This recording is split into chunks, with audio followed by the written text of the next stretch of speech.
Hello दोस्तों, नमस्कार। Welcome to study with पूजा। दोस्तों, आज मैं फिर से एक करेंट अफेयर का सीरीज़ लेकर आया हूँ। इसमें आज के सेशन में जो है सिर्फ 11 करेंट अफेयर हैं और मैं ये गारंटी के साथ कहता हूँ ये सारे के सारे जो है वो बहुत ही ज़्यादा ही इम्पोर्टेंट हैं। ठीक है। और इसमें से ये जो जितने भी मैंने आज कराया है इस सेशन में, ये लगभग ये 15 से 20 मिनट का सेशन होने वाला है। मैं पूरा एक्सप्लेन भी करूँगा साथ में। और ये हर एक एग्ज़ाम में, किसी न किसी एग्ज़ाम में ये सारे के सारे क्वेश्चन छपेंगे ही छपेंगे।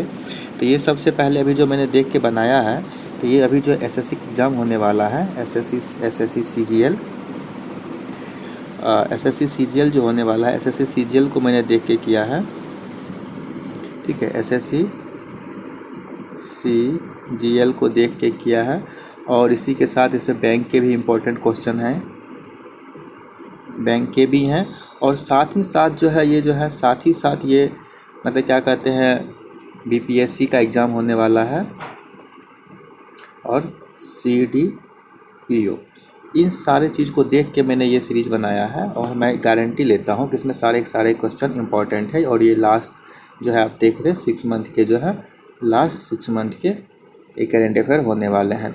तो मैं इसी तरह रोज़ इंपॉर्टेंट लेकर आऊँगा। मैं वही लेकर आऊँगा जो कि कोई पेपर में छपेंगे। ये नहीं कि मैं ऐसा वैसा लाऊँगा जो कि याद कर लिए, कुछ होने वाला है नहीं।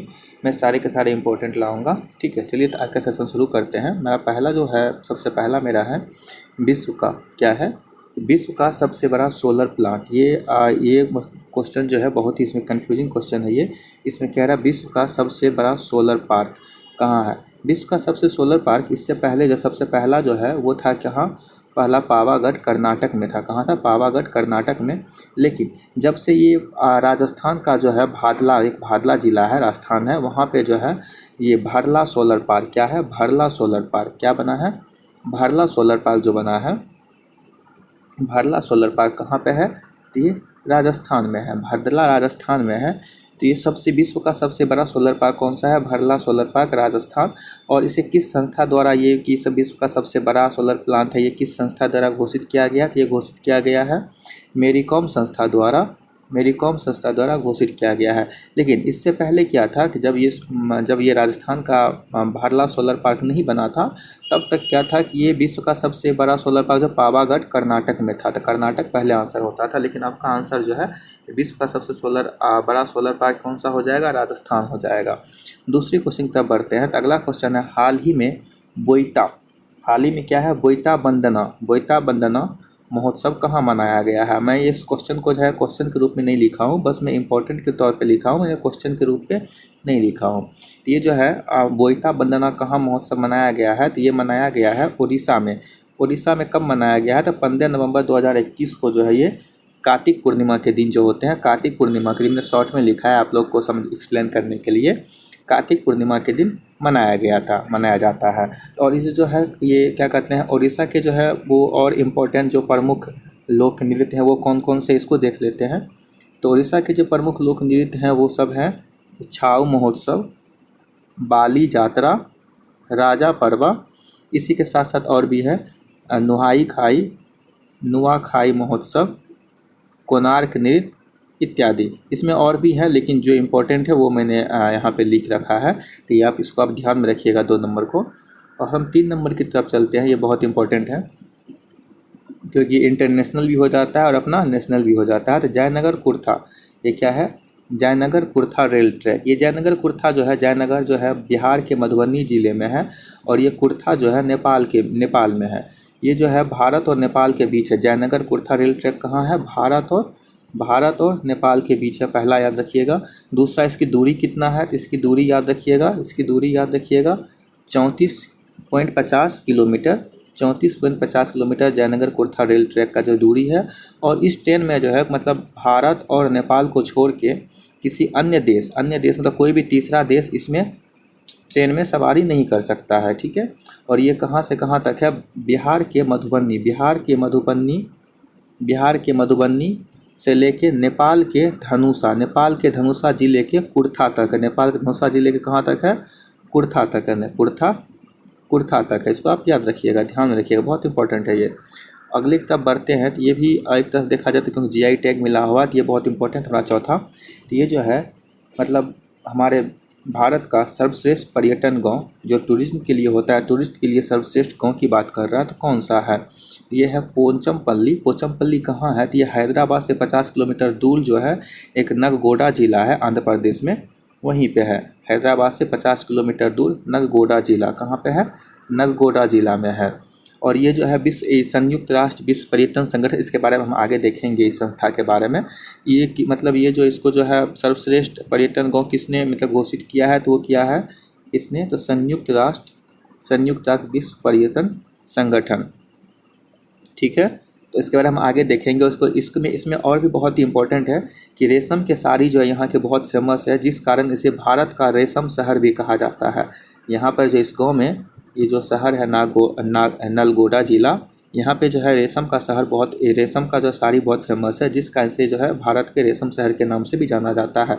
और ये जो साड़ी जो यहाँ पे बनता है वो किस शैली पे बनता है? तो इकत शैली पे बनता है।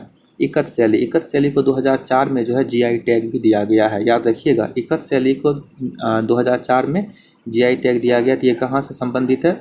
ये संबंधित है रेशम, ये क्या कहते हैं, ये नलगोडा जिला, जिसे कि हम भारत का रेशम शहर भी के नाम से भी जानते हैं।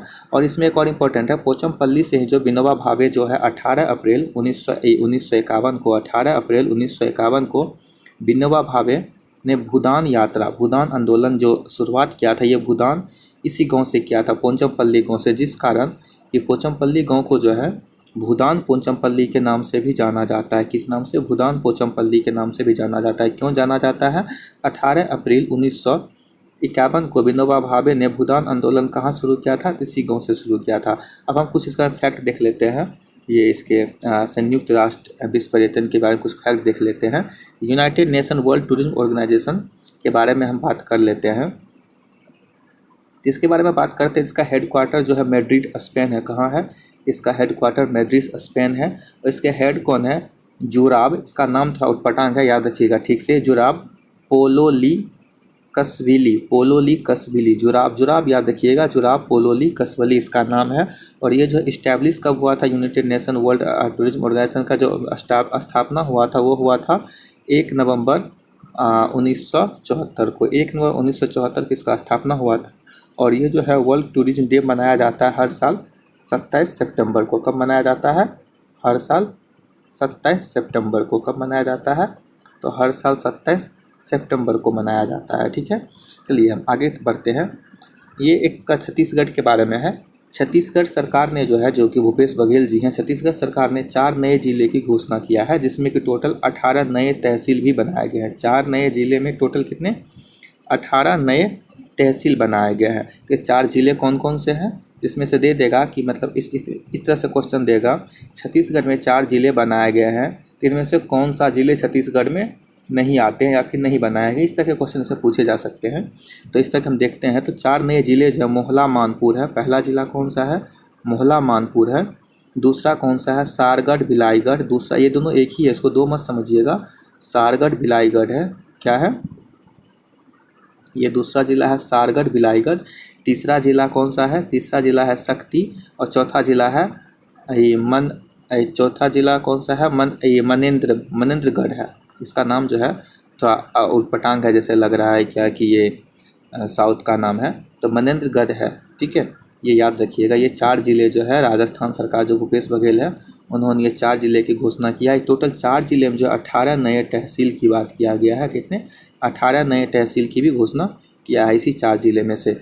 और इसमें जो इसी के साथ, इससे पहले जब ये 4 जिले की घोषणा नहीं हुआ था, तो इस जिले में कितने थे टोटल कितने थे? टोटल 28 जिले थे। 28 जिले थे, जो कि 4 जिला बनने के बाद टोटल कितने हो गए? 32 जिले हो गए।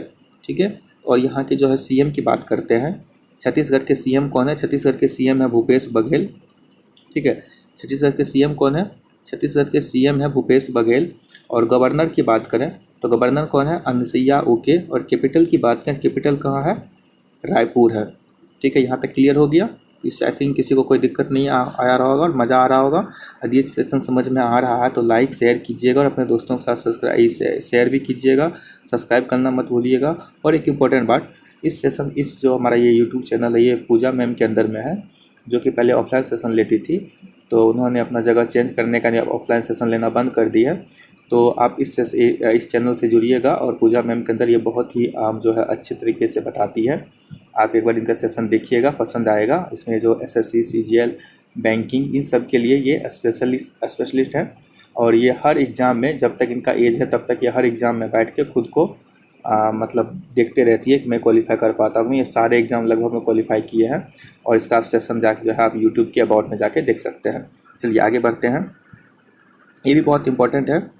ये जो है ये है रामायण सर्किट से। क्या चीज़ से है? रामायण सर्किट से है। ये बीपीएससी के लिए भी ये बहुत इंपॉर्टेंट हो जाता है। बीपीएससी के लिए कैसे इंपॉर्टेंट हो जाएगा अभी मैं बताऊंगा, ठीक है।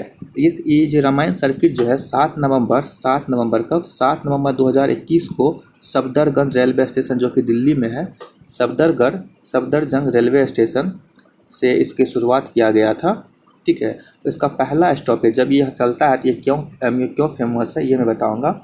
ये क्या है एक्चुअली कि इसकी टोटल डिस्टेंस जो है 75,000, कितना?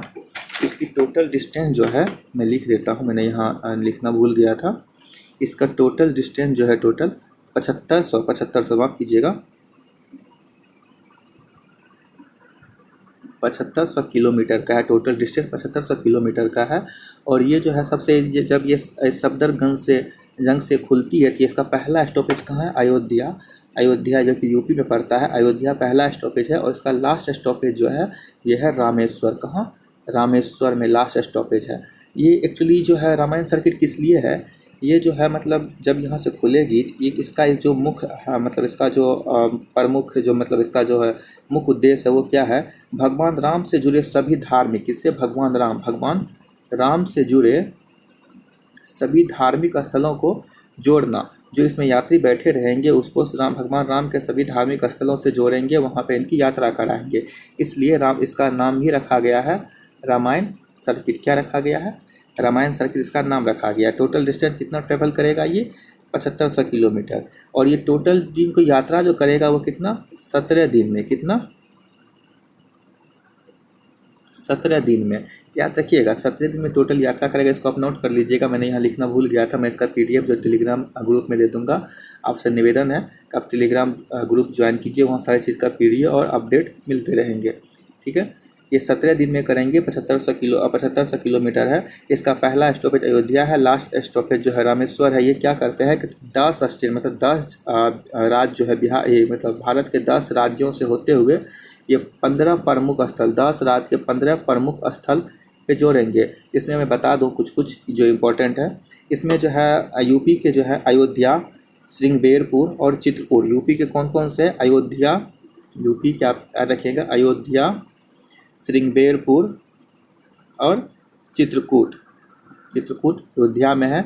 उसके बाद हम करते हैं बिहार। बीपीएससी के लिए इम्पोर्टेंट हो जाता है कि मतलब जो रामायण सर्किट है बिहार के किस ज़िले या फिर किस स्टेशन पे इसका स्टॉपेज है या किस स्टेशन होके जाएगी।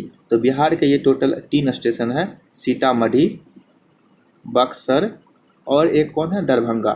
सीतामढ़ी, बक्सर, दरभंगा, ये 3 स्टॉपेज जो है जहाँ ये मतलब भगवान राम के जो है जो प्रमुख धार्मिक स्थल है वहाँ होते हुए ये 3 स्टेशन होते हुए जाएगी। उसके बाद कर लेते हैं बहुत इंपॉर्टेंट क्वेश्चन और बहुत चर्चा में भी था। 7वां नंबर, रानी कमलावती। क्या?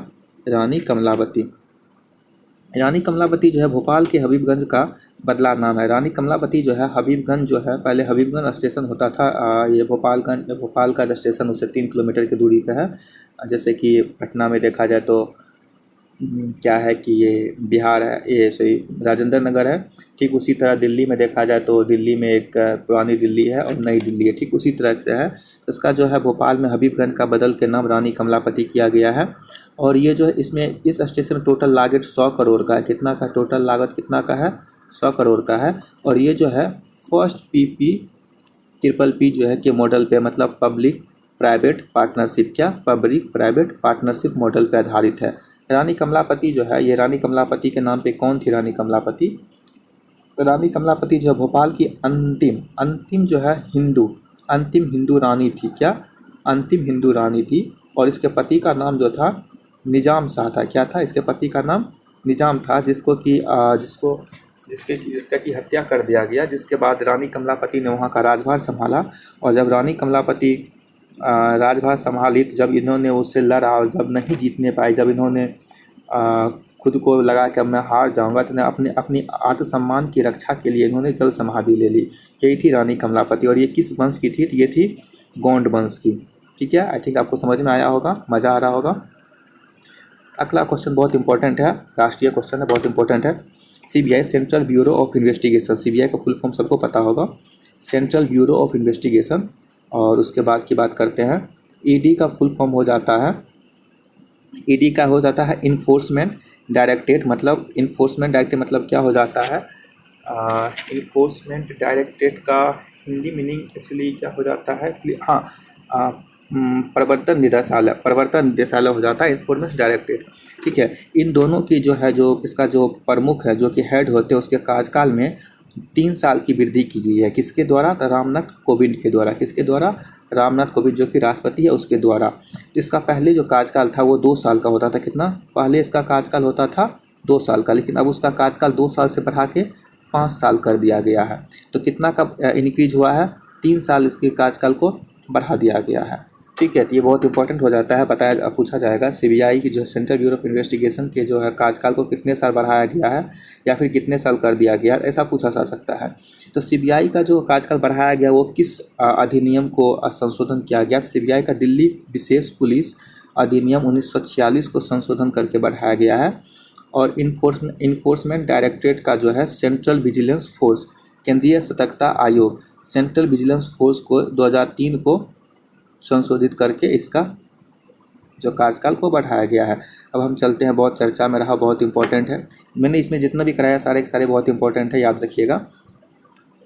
पूर्वांचल एक्सप्रेस, पूर्वांचल एक्सप्रेसवे जो है कहाँ पे? पूर्वांचल एक्सप्रेस का सबसे पहले देखते हैं उद्घाटन किसने किया। प्रधानमंत्री जो है पीएम नरेंद्र मोदी ने उद्घाटन किया। और ये कहाँ पे है? करबल खीरी। करबल खीरी कहाँ पे है? तो यूपी का एक ज़िला है सुल्तानपुर। यूपी का एक ज़िला है कौन सा? सुल्तानपुर। सुल्तानपुर, करबल खीरी के सुल्तानपुर, करबल खीरी के सुल्तानपुर से लेके ये जो है कहाँ तक जाता है? नहीं, ये उद्घाटन किया है पीएम नरेंद्र मोदी ने करबल खीरी के सुल्तानपुर से। ठीक है, और इसकी टोटल डिस्टेंस जो है 340.8, इसको हम कह सकते हैं 341 किलोमीटर, या ऐसे भी देख पूरा इसका जो है राउंड फिगर में 341 लगभग में हो जाता है। 341 को हम कह सकते हैं 341, अब याद रखिएगा 341 किलोमीटर। और इसकी जो है डिस्टेंस टोटल कितना है? 341 किलोमीटर। और ये कहाँ से कहाँ था? कि ये है चांदसराय, जो कि लखनऊ का एक जगह है चांदसराय, और एक हैदरिया। हैदरिया कहाँ? हैदरिया है गाजीपुर जिला का एक हैदरिया गांव है, वहाँ तक है। और ये टोटल 9 ज़िले होके जाती है। टोटल 9 ज़िले, कितने ज़िले होके जाती है टोटल? टोटल ये 9 ज़िले होके जाती है। टोटल ये 9 ज़िले कौन कौन से जाते हैं? टोटल 9 ज़िले में ये ज़रूरी नहीं है टोटल 9 ज़िले जानना, जहाँ तक मैं समझ पा रहा हूँ टोटल 9 ज़िले जानना ज़रूरी नहीं है, फिर भी मैं एक बार बोल देता हूँ। ये जो है लखनऊ पहला ज़िला है, इसमें लखनऊ पहला ज़िला कौन सा है? पहला ज़िला है लखनऊ, पहला ज़िला लखनऊ है। दूसरा कौन सा है? बारी बांकी है, दूसरा बारी बांकी है। तीसरा ज़िला इसका अमेठी है, अमेठी। और चौथा ज़िला इसका, हाँ चौथा अयोध्या है, चौथा अयोध्या है। पाँचवा ज़िला कौन सा? पाँचवा ज़िला सुल्तानगंज है। और छठा ज़िला इसका अम्बेडकर नगर है। और सातवां ज़िला इसका आजमगढ़ है। और आठवां मऊ है। और इसकी 9वां ज़िला की बात करें, 9वां ज़िला गाजीपुर है। ठीक है, ये 9 ज़िले से होकर ये गुजरती है, गुजरेगी, मतलब ये पूर्वांचल हाईवे जाती है। इसकी टोटल लागत कितना है? 22,500। कितना बड़ा अमाउंट है? 22,500 टोटल इसकी लागत है। अब ये बहुत इंपॉर्टेंट है, पढ़े भारत अभियान। इसमें हम देखेंगे कुछ, इसमें हम 2-3 चीज़ जानेंगे जो बहुत ज़रूरी होगा। पढ़े भारत अभियान जो है 1 जनवरी 2022 को, कब? 1 जनवरी 2022 को जो केंद्रीय शिक्षा मंत्री है धर्मेंद्र प्रधान जी, उसके द्वारा चालू किया गया है। ठीक है, और ये जो 100 दिवसीय मतलब पूरे 100 दिन का पठन अभियान चलाया जाएगा इसके थ्रू। और इसके द्वारा जो है मतलब क्या क्या दिया जाएगा, मतलब लोगों में जो वहाँ के हिंदी, मतलब जो उसका मातृभाषा है, उसका स्थानीय भाषा, उसमें उसको जो है जागरूक किया जाएगा। ठीक है, और इसका जो है टोटल 100 दिन का रहेगा, जिसमें कि 10 ऐसा समाप्ति, मतलब अंतिम दिन जो होगा इसका 10 अप्रैल को, 1 जनवरी को शुरू हुआ तो 30 मार्च को हो गया इसका 90 दिन, और 10 अप्रैल को हो गया 100 दिन। 100 दिन का है ये। और इसको जब कहानी अपनी भाषा में, कहानी पढ़ो अपनी भाषा में, इसका जो है कहानी पढ़ो अपनी भाषा में, इसका जो मुख्य उद्देश्य है यही है। और ठीक है, और इसमें जो है मतलब ऐसा कहा जाता है कि मातृभाषा में ही सारी शिक्षा दिया जाएगा, जिस कारण से कहानी पढ़ो अपनी भाषा में जो है इस दिन को एक देखा जाए तो अपनी मातृभाषा के दिन, जिस दिन होता है इंटरनेशनल मदर्स लैंग्वेज डे 7 फरवरी को मनाया जाता है, उस दिन के दिन इसको मनाया जाएगा। कहानी पढ़ो अपनी भाषा में, इस तरह को याद किया जाएगा। ठीक है, याद रखिएगा। इसमें एक क्वेश्चन ये हो गया आपका, इंटरनेशनल मदर लैंग्वेज डे कब होता है? 7 फरवरी। और ये 11वां है और अंतिम है। तो ये है एक गौ सुरक्षा समूह, ये बहुत इंपॉर्टेंट है, जम्मू कश्मीर हाल ही में चर्चा में रहा तो उसके हिसाब से बहुत इंपॉर्टेंट है। गौ सुरक्षा समूह, विलेज डेवलपमेंट ग्रुप, ये है क्या? ये जम्मू कश्मीर सरकार के द्वारा चालू किया गया। किसके द्वारा? जम्मू कश्मीर की सरकार के द्वारा चालू किया गया है। और इसमें स्थानीय सुरक्षा मतलब गांव जो है, जो कि जम्मू एंड कश्मीर, जम्मू और कश्मीर ज़िले के जो गांव हैं उसको स्थानीय सुरक्षा देने के लिए, गांव को स्थानीय सुरक्षा देने के लिए चलाया गया है। ये उस जगह पे रहेगा, उस गांव में रहेगा जहां की पुलिस फोर्स जो होती है, पुलिस फोर्स की जो बहुलकता, मतलब क्या कहते हैं, पुलिस फोर्स की कमी है, ये वहाँ चलाया जाएगा, मतलब वहाँ रहेगा। और इसमें क्या रहेगा, इसमें जो है इसमें समान रैंक, मतलब एक रैंक के 8 से 10, एक रैंक के कितने 8 से 10 सदस्य होंगे प्रत्येक VDG मतलब विलेज डेवलपमेंट डिफेंस ग्रुप में। टोटल 8 से 10 सदस्य होंगे। और इसका जो मेन काम होगा, जो प्रमुख काम होगा वो होगा आतंकवादी गतिविधि जो होता है, आतंकवादी गतिविधि जो होता है उसकी सूचना किसको देना? हमारे आर्मी के जवान को इसकी सूचना देना। आई होप आपको ये सारे समझ में आ गए होंगे। 11 के 11 कराए हैं, 11 के 11 जो है सारे इंपॉर्टेंट है, किसी न किसी एग्जाम में ये छपेंगे ही छपेंगे, इसकी गारंटी है। और इसका PDF मैं आपको अभी टेलीग्राम ग्रुप में दे दूंगा। और सबसे इम्पोर्टेंट बात, यदि आप इस चैनल पर नए हैं तो चैनल को लाइक शेयर एंड सब्सक्राइब जरूर कीजिएगा। और हो सके यदि आपको बेनिफिट लग रहा हो तो अपने दोस्तों के साथ इन्हें शेयर कीजिए। और रोज़ आइए, रोज़ इसको देखिए। मैं बहुत जल्द जो है ये पोटेंशियल IAS का टेस्ट सीरीज लाने वाला हूँ BPSC के लिए, उनका ज़रूर देखिएगा, बहुत इंपॉर्टेंट होने वाला है। चलिए, धन्यवाद, थैंक यू।